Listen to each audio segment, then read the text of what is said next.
So, lovely to see you. My name's Caroline Millar. I'm going the wrong way now. This is our farm in Scotland. We farm in Angus, which we're 1 hour and 20 minutes north of Edinburgh. We're 15 minutes from the city centre of Dundee. So the new V&A museum that's just opened in Dundee, if on a good day, we're about 17. It took me 17 minutes to go there the other day. So we have a beautiful farm on the Sidlaw Hills, but very close to a city with 150,000 people. For Scottish standards, that's a decent size of a city. This is my family. I've got 2 children, Sophie and Finlay, and we produce Scotch beef, Scotch lamb, and malting barley. In 2007, I left a job where I was a commercial and marketing manager with PLC and came home and set up myself as a freelance consultant. I just had 2 children, and ever since 2007 I've been working with mainly farmers to help them diversify into tourism and leisure. I've also been behind one of a number of people in the agri-tourism community in Scotland who have been working together to raise the profile of agri-tourism. We've been lobbying government hard on the opportunities from agri-tourism, and there's a good, strong community of us. There's about 40 of us. And now, when I did my Nuffield Scholarship in 2012 on agri-tourism, people were interested, but now, because of that terrible B word, lots of people are interested in agri-tourism. So there are really good opportunities from this. But also because we've been trying to raise the profile of the sector, it's now come to fruition that people are recognising of the economic impact and potential benefits to the rural economy from agri-tourism. This is what I'm going to cover today. But on our farm, we diversified into agri-tourism in 2005. And we had this old bothy that used to sleep. It's where the ploughmen and all the workers on the farm. Oh, it's gone again. I'm just going to keep talking, I think. But we had an old bothy on the farm where all the workers, the ploughmen in up to the 1940s, etc., stayed. And but we didn't just kind of have this asset and then go straight into what we did. We spent about 2 years researching the marketplace in tourism.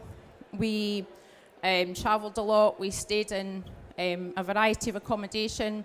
One of the speakers this morning said that of all people that had gone into glamping in Wales, 80% of farmers hadn't actually stayed in a glamping pod. So if you're going into tourism, it's a tough gig, but you've got to go and stay in a lot of accommodation, or go on farm tours, or go around cheese businesses, like our last speaker did.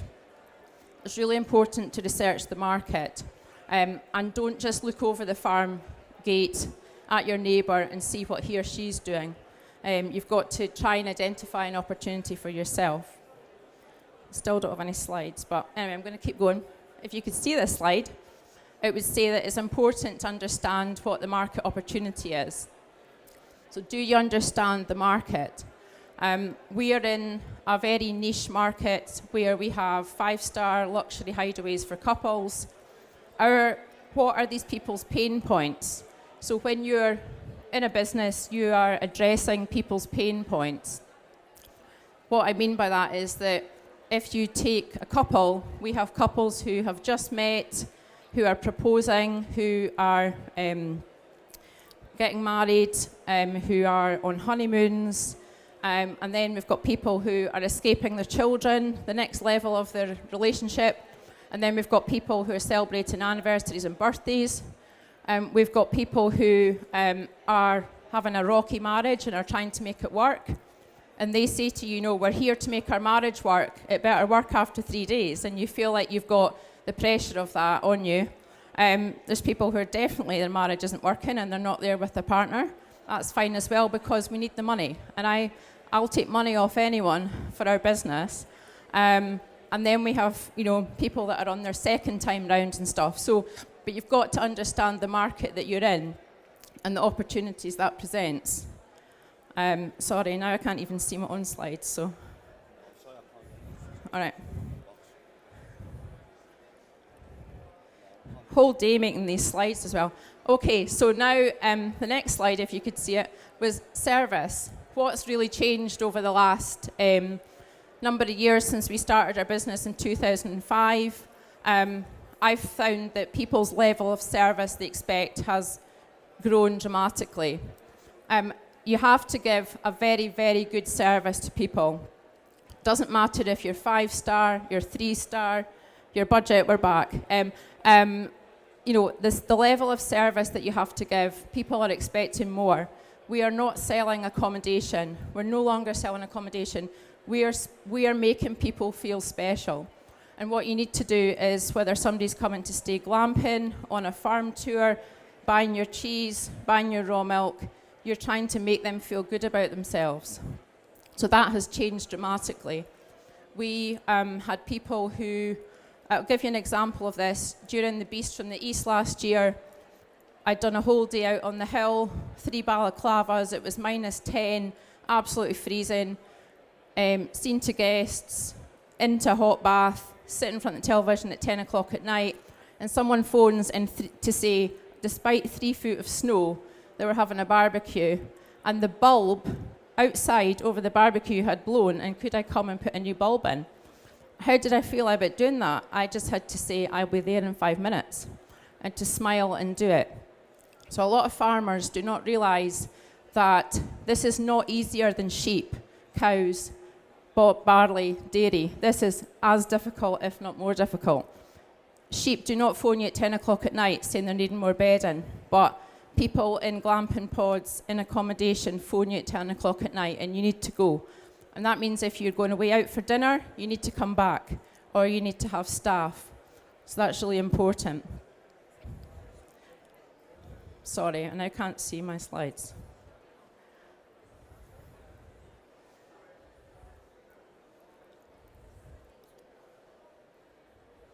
Yeah, next one. Okay, another thing that's really important is the customer journey. So the customer journey does not start when the person arrives through your front door. The customer journey, if you get the bit before they come to see you right, if you get that right, it's really important, but you can make the bit when they actually come physically through your door work really well for you. What I mean by that is the customer journey starts when they're looking at your website, when they're looking at social media. You don't even know when somebody started their customer journey with you. If your website looks rubbish, if your social media is rubbish, if it's non-existent, you know, they'll not know about you. If there's a bad photo up there, if your TripAdvisor reviews are poor, then they won't know, you know, they won't even make the next step of trying to make a sale or anything with you. So you must have, you know, you must be professional on social media. The other thing is people will call your office. So people are calling your office. You've got to have a really good phone manner. You've got to have people. You can't go have somebody working for you that goes, "Oh, hiya, how you doing?" You know, I mean, you need to be very professional on the phone. If somebody phones us, we try not to let them off the phone without giving us money. We do not let them go if we can. If they say, "I'm just going to think about it," say, "Well, the dates could go." I think your wife would be very pleased with a stay here. It would make her feel really good. So you cannot just try and get money out of them before they leave the phone. Everybody's now worried about phoning me. But, you know, that's really important. Back up. I have to say, this is the worst presentation I think I've ever done, technically. Down that one. Back. I do apologise. Okay. The other thing is just, so people do, as I say, when they actually get to you, they need to be able to find you. The biggest thing, I think, if people get lost coming to stay with you, they've fallen out. They're totally hacked off by the time they get there. We had a couple who, this big discovery came up the farm road. There's a single man in it. And 10 minutes later, his partner was walking up the road because they'd fallen out getting there. And they were pissed off for 2 days. And that was nothing to do with my directions, but they'd just fallen out because they hadn't actually followed the directions we'd sent them. So, if you've all had that holiday experience where you've fallen out with your family on the way there, and it takes 2 days to get over it. So just make sure you've got directions. After they stay, we have a series of automated emails that go out before they stay and after they stay. And we also boost that with a personal phone call to them 2 days before their stay, just to find out if there's anything else we can do for them. But after they stay, they get an automated email thanking them for their stay. Some people don't like to use automated emails because they think it's impersonal. I think they consistently get the message. How you choose to enhance that is up to you. So today I'm here. An automated email will go out to everybody that stayed to say thank you for staying. And that's gone out at 12 o'clock. I haven't had to miss doing that because I'm down here. Effective operations. I've got a team at home. If you hopefully grow your business, find good staff, train them really well. Effective operations, everything that we do is documented. We have a documented manual. When staff arrive, they're trained, they go through an induction, they're shown every single bit, from cleaning the floor to putting the bins out to testing the hot tubs. And then they get sent the manual electronically to them in a cloud via the Rota Cloud, which is the Rota software we use. So, people must do things in our way, at our standard. And if they deviate off of that, we go around and check the hideaways after they've been cleaned. We take photos of things that aren't done properly, and I send a WhatsApp to staff saying, great job today, but you missed these 5 things. It's not good enough. Don't miss these things again. Sounds harsh, but we can't have people arriving to stay and they've got the last person's Chinese is still sitting in the fridge. Disaster. What's changed? Digital revolution. We heard Hannah speaking about this morning, but a strong brand is absolutely essential for your business. It's really important, but also it's the values and everything that stand behind your business. Our business has been successful because we literally, we just basically give people whatever they want, any additional things they want, the service they want, make them feel special. That is our whole ethos of what we do. If you just, everything they need, we get in for them, whatever it is, helicopter flight, food, drink, any special requests. And that's what we've built our business on. But you can do that no matter what kind of business you've got. Review sites. Review sites are so important. Everybody, 80% of our guests say they've looked at our TripAdvisor reviews before they stay. We're lucky that we've worked really hard, and we've got, out of 520 reviews, 493 are 5-star. But we work hard at that, and it's because we're just so focused on the service. And sometimes we get it wrong. The one on the right says she was annoyed, 7.5. There was cleanliness issues that meant this couldn't be the 5-star luxury. There was flies. When I went to see her, there was 3 flies, right? So that's the thing. People from cities freak out about 3 flies. And so then she said she spent the first 2 days of her holiday washing everything because of the 3 flies. So your perception of life with 3 flies and somebody else's perception that's usually come from a city that's had 3 flies. And you can't just say, well, it's just 3 flies. You've got to look as dramatic about it as they are. Price and strategy. My sort of specialist area in terms of my consultancy is helping people set prices. It's so important. It's not just the price you set, it's what package you put together. So when we started out in 2005, we were selling one whole week at £500. You had to stay a week. Now we're selling one night for £425. So we went from a week, then we went to 4 days, then some people, self-catering. I work with self-caterers who say, I say, well, why don't you do a 3-night package for £500? They're like, oh no, I'm not doing a 3-night package for £500. I said, well, you've got a week on for £500. He said, but no, but that'll mean changing it twice. No, but you could get £1,000 and you could change it twice. This is a big thing with farmers. Farmers are price takers in the most. Farmers don't know how to set prices when they start diversifying, on the whole. So that's a bit about my business. Agri-tourism is what I'm passionate about. And agri-tourism is unique to being a farmer. You have to be a working farmer to be in agri-tourism. There's a lot of people that are fake farmers, a lot of people who buy farmhouses, and they're nothing to do with the farm. Farming is big. Farming is an attractive thing to a lot of consumers. A lot of tourists want to go and stay in a farmhouse bed and breakfast. But an example from Scotland is on Visit Scotland, our national marketing agency, but on visitscotland.com, which is the national website, you can go in and tick your business as being on a farm. Donald Trump at the Turnberry Resort is currently an agri-tourism business because they've gone on and ticked that because they're trying to pick up the trend of being a farm. But believe me, he's not a farmer in Scotland. But that's an example that farming is on trend. And we need to realise that as farmers. We do not value that. Other people are willing to pay for an experience on a farm or with a farmer, and we need to start putting a value on that. Agri-tourism is an international market. There's agri-tourists who travel from country to country wanting to stay on a farm. And certainly in Scotland, we have not tapped into that enough at the moment. I've visited not all these countries, but I'm working my way around them. But when I did my Nuffield Scholarship, I was away travelling for 16 weeks and went to 10 countries. And there's definitely, as I say, an international agri-tourist.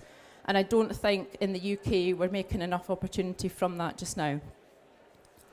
Agri-tourism is, what we need to do in agri-tourism is take, I don't know if you can see that, but take level 2 to level 3. What that means is there's a lot of farmers who are you just happen to be on a farm if you're staying there. Beautiful accommodation, you might get a warm welcome. There's no information in the accommodation about the farm. There's no information on the website about being farmers. And so you could be in any other rural location. What we're trying to do in Scotland is to encourage farmers to tell their story in all their communications to their guests, offer farm tours, have the information in the accommodation, if it's accommodation, and make it a really rich storytelling experience. Otherwise, we will not differentiate ourselves from rural tourism. We need to differentiate ourselves strongly as farmers, and not just, it's a unique experience. And as I say, you have to be a working farmer to be able to offer that. In Scotland, we have agri-tourism monitor farms. I don't know if they've got these in Wales, but I'm the facilitator for 2 that are on just now, and we had the first 2 which took place in 2014, 2015. As I said, I've already mentioned the lobbying that a group of our leaders have done, and we now have agri-tourism as a key part of our national food tourism strategy, which is aiming to grow another £1 billion a year in in value to the tourist economy by 2030. Food and agriculture is the heart of tourism. Tourists need to eat. Tourists eat at least 3 times a day. And if you're anything like me on holiday, you eat about 5 or 6 times a day and you drink a lot. Sorry. But, people are looking to eat and to have unique experiences. So this is a poll from research done by Visit Scotland for Scottish products, but with all the hoo-ha going on about climate change and people going vegetarian and vegan, etc., 60% of people in this poll, international poll, wanted to come and try Scotch beef, Scotch salmon, cheese, Scotch lamb. I'm sure it'll be the same for great quality products in Wales. But people also want to meet real people. They want authentic experiences. These are sort of big trends. So don't, if you're shy about meeting people when they come to see you on your farm, try and build your confidence. Try and engage with them. My husband is quite a shy person, but he will stop the tractor and speak to people. He'll take people out in the combine with them. And, that one-to-one chat with a farmer for an hour, people will pay for that. So we've started charging between £50 to £100 for that experience. So, make money out of things that people will pay for. Current trends in agri-tourism. I don't mean to upset MD that's here today selling glamping pods, but massive oversupply of glamping pods, I think. I think too many people are that's the first thing they can think of when they think about going into agri-tourism. We're quite concerned about that in Scotland. Don't just do what your neighbour's doing. You have to differentiate yourself. There's an awful lot of other things you can do apart from accommodation. I'm not saying don't go into it, just make sure you go into it, and you have to do it really, really well. People enter in the market for the wrong reasons. We're not all cut out to be in hospitality. Unless you have somebody in your family who's a very warm, happy, smiley person at 10 o'clock at night, it's maybe not for you. You will not do well at it unless you want to have people round your farm. If you don't want to have people around your farm, don't go into it. Things that are going well, farm tours. We're trying to encourage more people in Scotland to go into farm tours. No capital required, particularly much, until you maybe get bigger. But initially, not much capital. This is our agri-tourism monitor farm, some of the people involved with this. But one of our farmers is doing lambing live on Loch Lomond, where people are paying £95 a day to become a farmer for the day. And they spend the whole day on the farm, basically doing the jobs that you would pay somebody to do. So they're paying you instead of you paying somebody else. I make it sound easy, but that is what's happening. 8 people at a time with a lunch, £95 a day, £95 per head. The farm has made more money from the tours than the profit from the sheep. That's the reality. I'll just finish off, but where do we think in Scotland the growth will come from? Farmers realising that if they're offering a rural tourism experience, that they'll develop the food and storytelling around the farm to become an authentic agri-tourism experience. Marketing and social media, developing your digital skills. There's a lot of places who have very low occupancy rates, 45%, not at capacity. I work with people who say, I've just built 20 lodges and nobody's coming. Well, don't invest £500,000 and then wonder who your market is. Make sure you get understood and understand your market and your brand and your offering and what makes you unique before you make the capital investment. Confidence. We're seeing people that have been through the Agri-Tourism Monitor Farm programme just go ahead and start making investment decisions, start making new businesses, just by having the confidence from meeting people who are doing the same and going, I'm going to start doing a tour. And people have started doing tours. Farm trails are big business in other countries.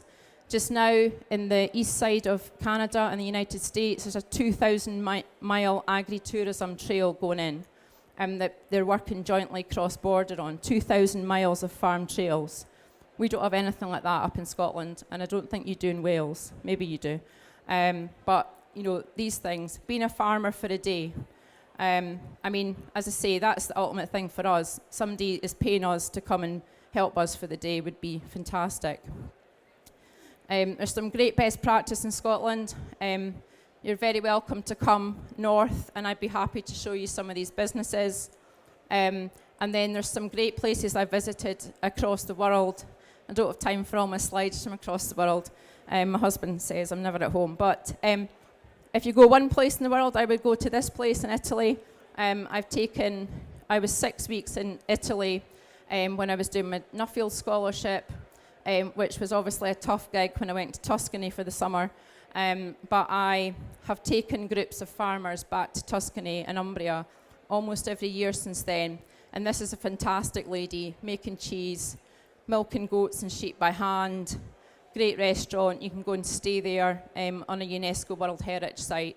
Like a 5-mile road that you could lose your car in the potholes on the way, but they don't care. Very rustic. It's a great place. Another place I was just working out in Canada in March, and this is a resort. big tourism resort where they're farmers. They're putting 80% of their beef from the farm through this resort, do lots of weddings, etc. Their food is amazing. That's another place to go and visit. And one of the great places I went to, my Nuffield scholarship, was in Tasmania. This guy is amazing. Learned 5 languages when he went into agri-tourism. He's the gruffest Australian ever, but when those coaches roll in, he's a nice man.